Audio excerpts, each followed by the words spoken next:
Muy buenas noches, señores y señores. Bienvenidos al desarrollo correspondiente a la clase de Ciencias Naturales. Un gusto poder saludarles a cada uno de ustedes. Bienvenidos al desarrollo de la presente actividad.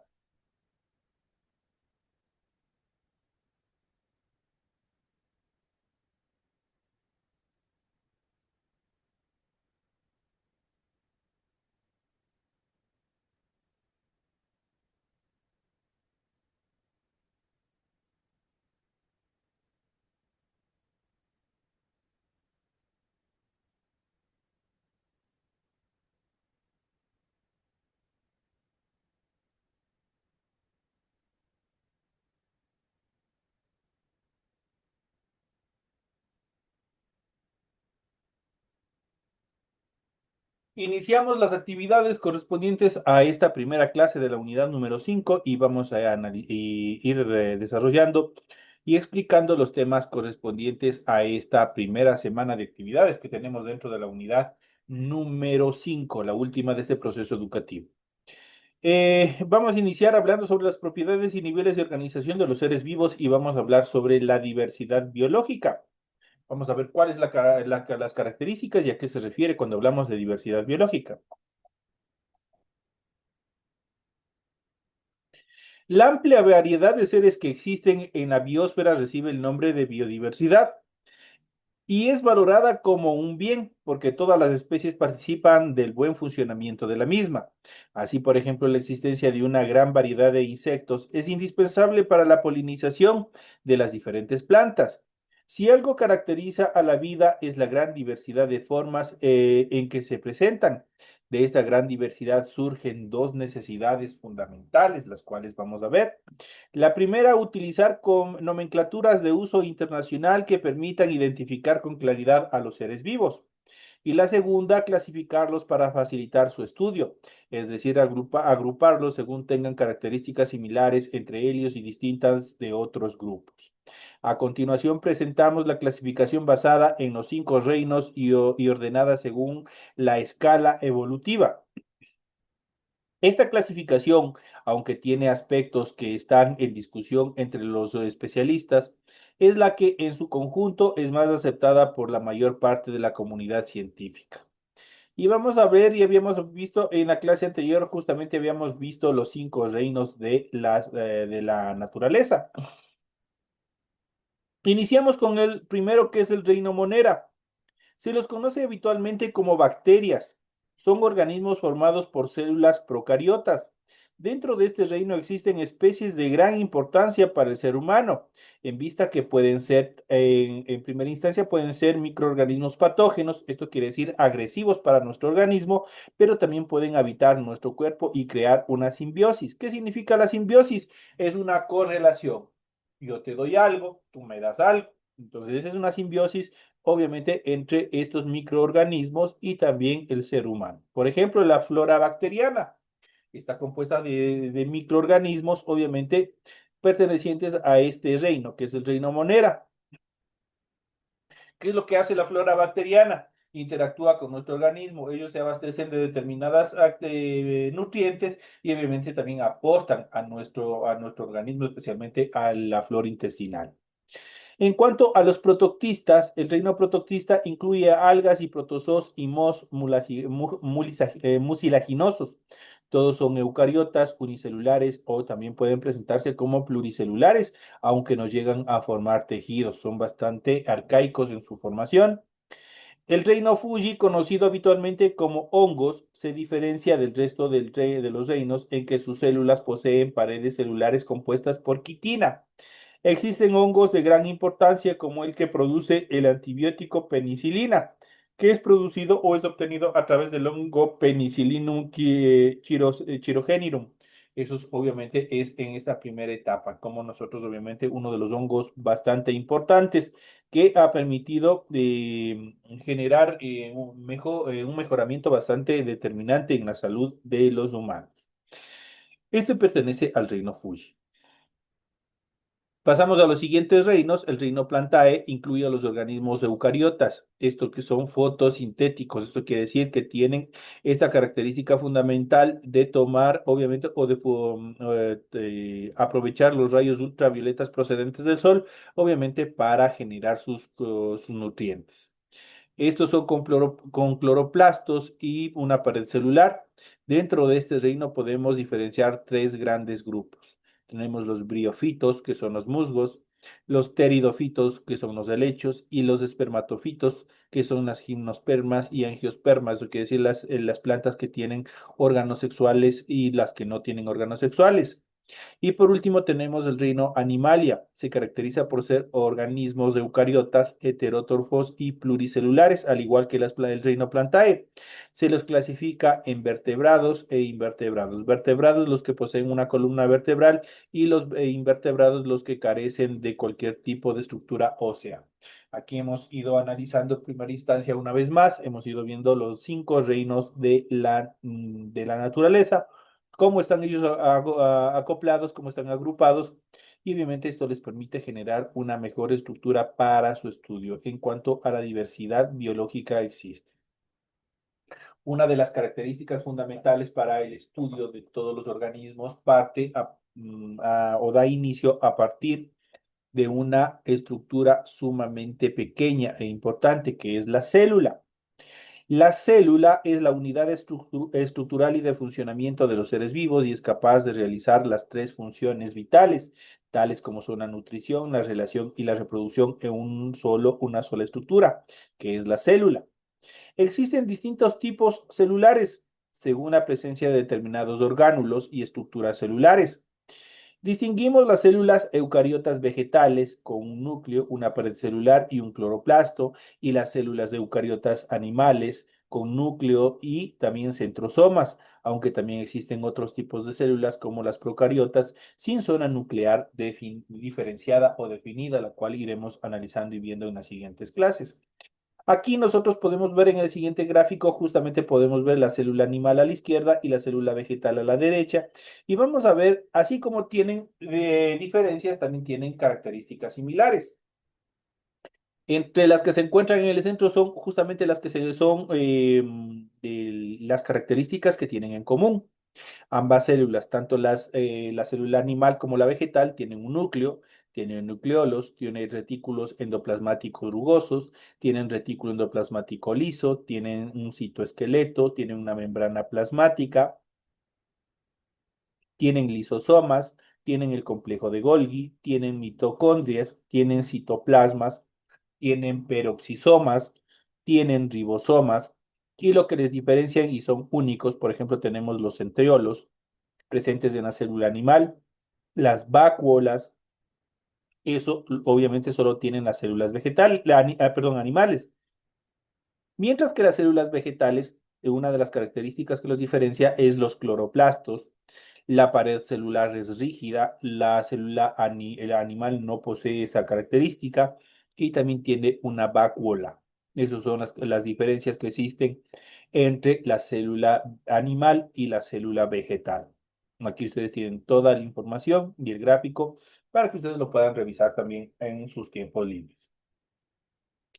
En cuanto a la célula procariota, las células procariotas, las primeras células que existieron como tales fueron justamente las células procariotas.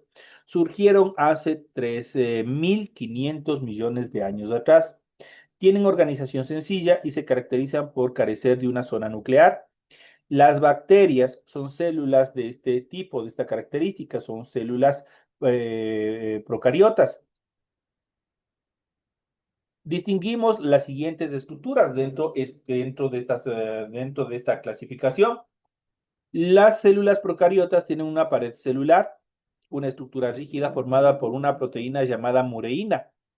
Su membrana plasmática regula el intercambio de sustancias con el medio externo y sirve de anclaje al cromosoma durante la división bacteriana. El citoplasma es un líquido viscoso determinado por la membrana plasmática. Los cromosomas de una estructura circular y mucho menos compacta que los cromosomas de las células eucariotas. Estructuralmente, las bacterias presentan en la parte externa una cápsula facilitan su desplazamiento, los flagelos, y aumentan su adherencia al medio o ambiente que obviamente les permite sobrevivir a través de los microfilamentos. Prácticamente son como una especie como de pelos, los cuales le permite también moverse, como también le permite adherirse al organismo. Esto en cuanto a las células procariotas. Las células eucariotas son 2.000 millones de años después de las primeras. Se originaron las primeras células eucariotas. Parece ser que ciertos componentes de estas, como las mitocondrias y los cloroplastos, al principio fueron células de características procariotas, simbióticas, que con el tiempo perdieron su independencia. Las células eucariotas tienen una organización compleja, presentan un núcleo diferenciado y orgánulos presentes en el material citoplasmático. Existen dos tipos de células eucariotas: las células animales, incluidas las células humanas, y las células vegetales. La principal característica de las células eucariotas es que presentan un ADN. ¿Qué es el ADN? Y ustedes habrán escuchado incluso dentro de términos jurídicos. Cuando, por ejemplo, el papá de sus hijos, por ejemplo, no les quiere reconocer o han tenido algún tipo de este problema, ¿qué es lo que les dice que van a hacer desde el punto de vista jurídico? Van a presentar una solicitud para que hagan el análisis del ADN, ¿no es cierto? ¿Qué es lo que hacen? Toman un pelo o pueden tomar saliva, y de esa manera obviamente van comparando entre el supuesto progenitor y el descendiente. ¿Qué es lo que van a hacer? Simplemente se van a ir directo hacia el ADN. ¿Qué es el ADN? Es el ácido desoxirribonucleico. El ácido desoxirribonucleico prácticamente contiene toda la información genética de la célula. Si coinciden, fregar, es el papá. Pero si obviamente tienen diferencias, obviamente se salvó. Esto obviamente protegido dentro de una estructura membranosa que constituye el núcleo. El núcleo, obviamente ahí se encuentra el ADN. En cuanto a las estructuras nucleares, cada orgánulo efectúa distintos procesos y funciones. Pero muchos de ustedes dirán, ¿pero qué es el orgánulo? Les pongo una comparación, por ejemplo, en el caso de nosotros como humanos. Nuestro cuerpo está formado por diferentes órganos, ¿no es cierto? Tenemos el corazón, tenemos los riñones, tenemos los ojos, tenemos el páncreas, y así cada uno de ellos tiene una función determinante para que nosotros podamos vivir, ¿no es cierto? Hagamos cuenta que todo este cuerpo que nosotros tenemos es una célula. Y cada uno de los elementos que tenemos, los riñones, el hígado, el corazón, el páncreas, todo eso, obviamente son los órganos. De esa manera está constituido la célula. La célula también tiene determinados órganos que cumplen una función determinante, con la diferenciación que cuando hablamos de los órganos de la célula, a eso se les denomina orgánulos. Esa es la característica fundamental. Por ejemplo, la pared celular proporciona rigidez y mejora el aislamiento de la célula en el exterior. En el caso de las células eucariotas, el núcleo concentra el ADN en su interior y unifica, por tanto, la regulación de la actividad celular. La mayoría de los orgánulos celulares participan en la reacción de diversas funciones vitales simultáneamente, lo que le permite sobrevivir a la célula. Si uno de ellos falla, si uno de ellos deja de funcionar, prácticamente la célula muere. A continuación, justamente vamos a ver los principales estructuras celulares y sus funciones específicas. Eso quiere decir que vamos a ver los orgánulos, cómo están constituidos los diferentes orgánulos de la célula, los diferentes órganos de la célula, para que puedan entender. Aquí tenemos la estructura celular, tenemos el esquema y tenemos las características y sus funciones. Vamos a ir viendo cuáles son cada una de ellas.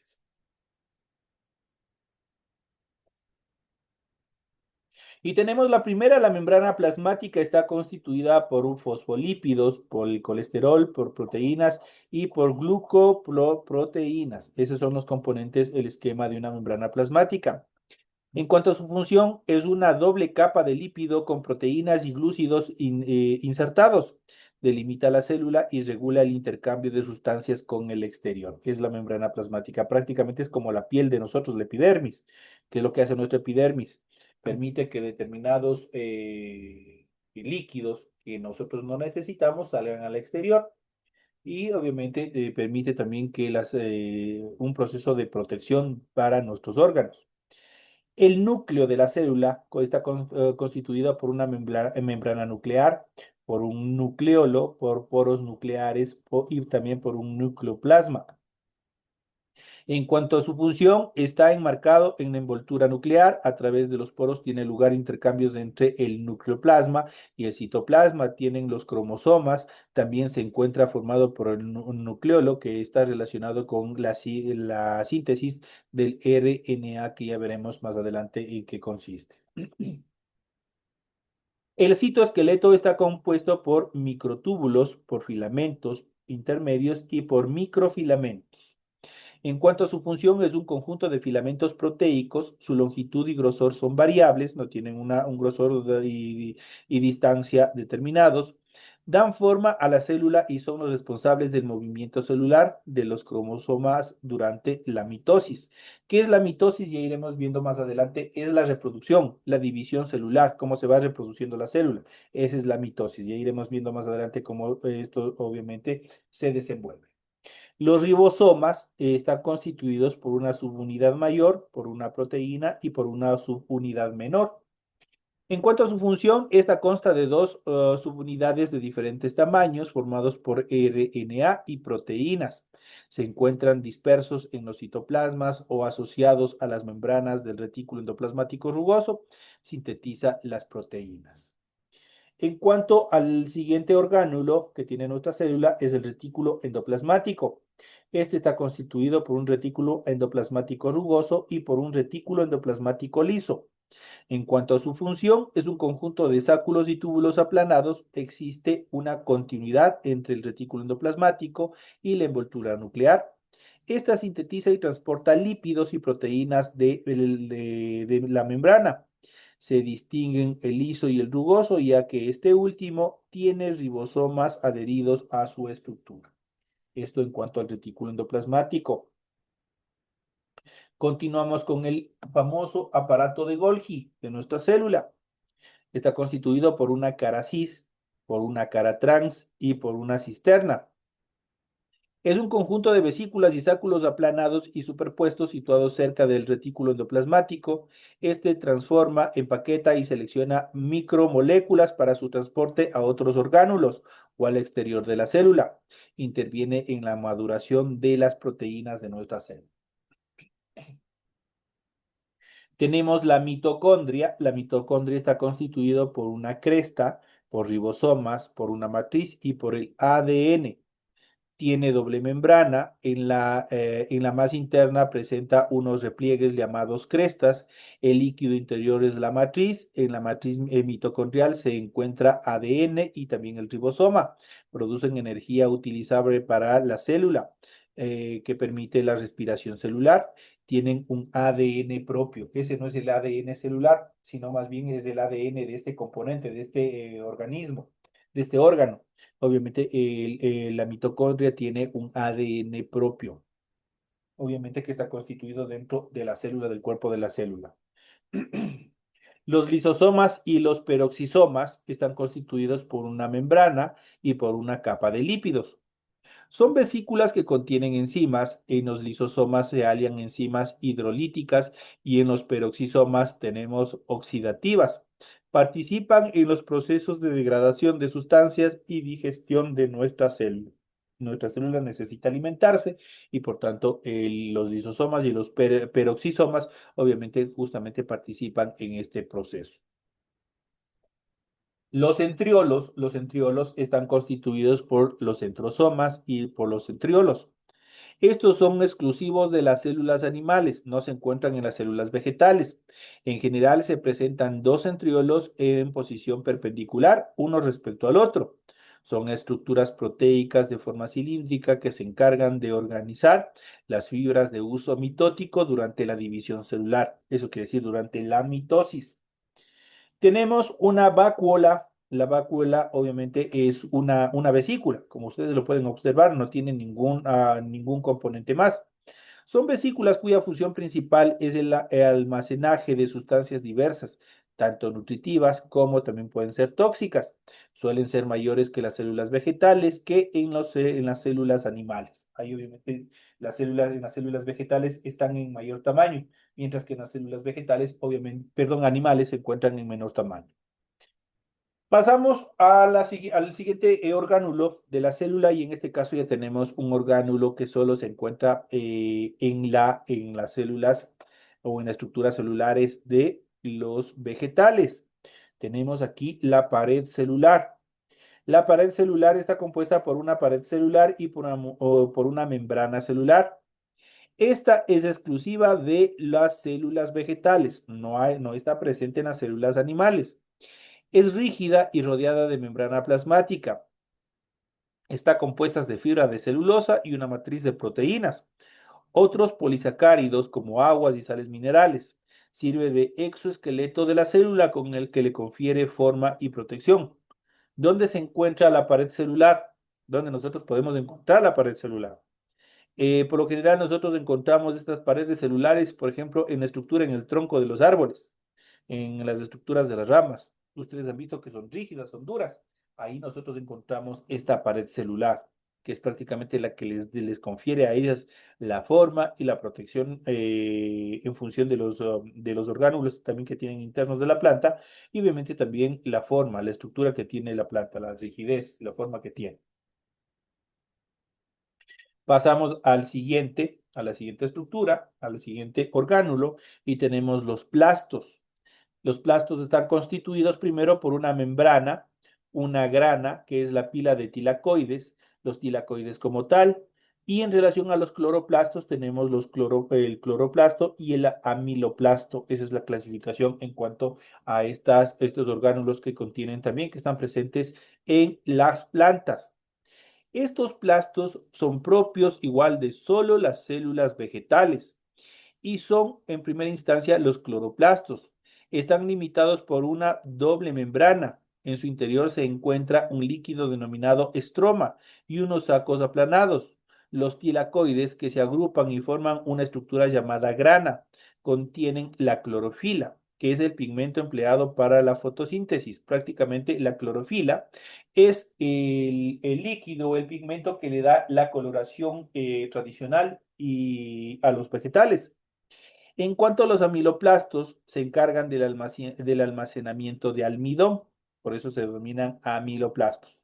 Estos están directamente encargados del almacenamiento del almidón durante el proceso de la fotosíntesis de las plantas, mientras que los cloroplastos son responsables del pigmento en ciertos vegetales, como la zanahoria, como la remolacha, que tienen bastante intensidad en cuanto a su coloración. Esa coloración son los cromoplastos. Entonces ahí obviamente eso se encuentra solo presente en los vegetales. Esto en cuanto a las estructuras que tiene justamente los diferentes orgánulos, esto que es los diferentes órganos que contienen nuestra célula. ¿Cómo nosotros lo podemos ver a cada uno de ellos? A través del microscopio. El microscopio es el instrumento mediante el cual nosotros podemos, el hombre pues a través de su invención ha podido observar, analizar, ver la célula, de pronto tiene alguna alteración en alguno de estos orgánulos y obviamente de eso obviamente permiten analizar, permiten generar diferentes antídotos de diferentes medicamentos para tratar de curar. Recordemos que, por ejemplo, la alteración, el desarrollo del cáncer, que hoy en día es una de las enfermedades mortales más determinantes a nivel mundial, obviamente es justamente por la alteración de cualquier, perdón, por la alteración de cualquiera de estos orgánulos de nuestra célula, lo cual es obviamente directamente, es prácticamente se basa en las alteraciones directas en el ADN, que es lo que les transforma en células malignas en diferentes niveles. Y obviamente de ahí, obviamente procede a contaminar, a dañar y a destruir el resto de células. Esto en cuanto a estas estructuras. En cuanto al aporte del microscopio y el telescopio al desarrollo de la ciencia y la tecnología, y justamente vamos a hablar de estos aparatos importantes que ha desarrollado la ciencia para su mejor utilización, para poder analizar, para poder ver no solamente los microorganismos, sino también para ver a distancia todo lo que nos rodea en nuestro espacio. Las células no son visibles al ojo humano, todo lo que vimos anteriormente. Si no hubiésemos podido o inventado, perdón, el microscopio, nada de lo que vimos anteriormente nosotros hubiésemos podido observar. por lo que necesitamos de herramientas específicas para poder estudiarlas. La principal herramienta en estos casos es el microscopio, que nos permite observar estructuras microscópicas como las células. Para estudiar la función y estructura celular se utilizan microscopios ópticos que permiten aumentar el tamaño de la imagen. Constan de una parte mecánica y también de una parte óptica. La técnica óptica se basa en la observación de la célula y los tejidos por medio del microscopio óptico. Este instrumento, ideado en el siglo XVII, abrió el camino de la investigación celular gracias a los estudios realizados por Robert Hooke y otros contemporáneos suyos. Hoy en día aún continúa siendo muy útil, tanto en la investigación como en otros campos que podemos mencionar, como la microbiología, la medicina y otros campos importantes donde se estudian las células y los microorganismos.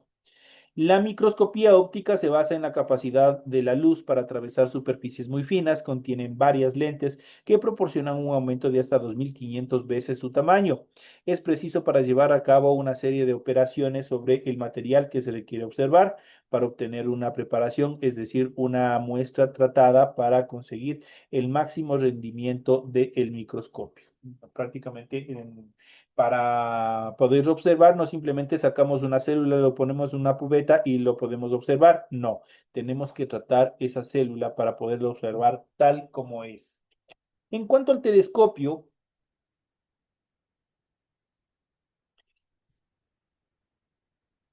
en comparación con el microscopio que nos permite observar elementos muy pequeños, el telescopio, por el contrario, nos ayuda a observar objetos que se encuentran a miles de kilómetros, lo cual ha permitido ampliar el conocimiento acerca de nuestro universo. Los más utilizados son el telescopio óptico, capta la luz procedente de los astros y produce imágenes lo bastante grandes y nítidas para que puedan ser examinadas con detalle. Los observatorios donde se encuentran los telescopios están situados lejos de las áreas urbanas, en lugares altos, lo que facilita que se lleven a cabo mejores observaciones del espacio. El radiotelescopio son aparatos que captan las ondas radioeléctricas. Esos instrumentos disponen de una gran antena parabólica que recibe las ondas y las concentran sobre otras pequeñas antenas.